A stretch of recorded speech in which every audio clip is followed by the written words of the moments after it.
moment of pause. We are in an interesting time in American history. The conversation about immigration has ramped up a bit.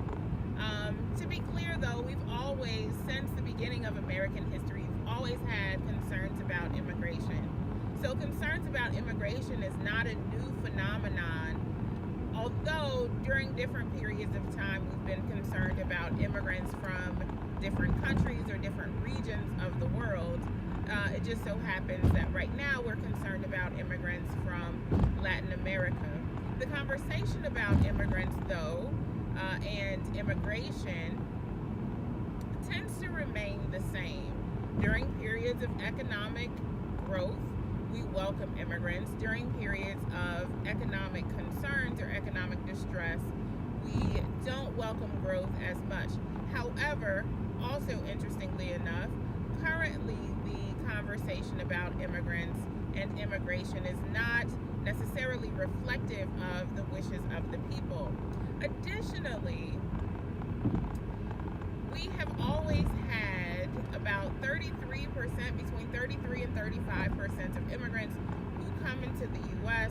eventually leave and go back home to their home nation. So that's just kind of interesting fact. Additionally, since the 1980s, our immigration numbers have been declining. Our immigration numbers currently are at net zero, which means that there are just as many people leaving the nation as there are coming. One of the greatest concerns is that we are also having fewer babies, and so our fertility rate has declined. The benefit of having immigrants is that they will replace an aging workforce. So the U.S. population is getting older, people are living longer, and also having fewer babies, which means eventually, it's called the demographic transition, eventually it will be upside down. So there'll be more older people than younger people, jobs will go unfilled.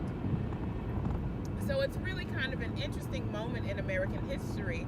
And if we are at net zero for immigration, if there are just as many people leaving as there are coming, then the concern isn't necessarily overpopulation, right?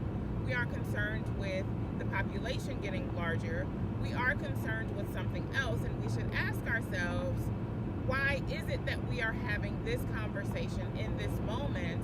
And what does talk of building walls and criminality, what does that do to an already marginalized population?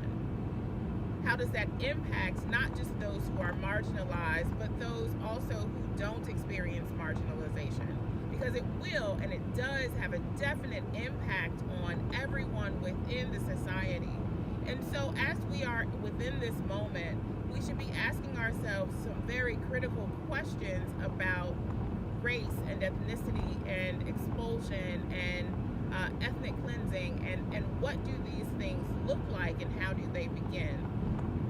So that's kind of some heavy stuff for a start of the week, but they are some critical, important questions that we must ask ourselves so that as a society we don't remain on this rather slippery slope to continued injustice. So have a good day. Let's think critically about the political conversations that are occurring and advocate for social change. Let us be upstanders instead of bystanders on a both micro level and also a macro level. All right, have a good day.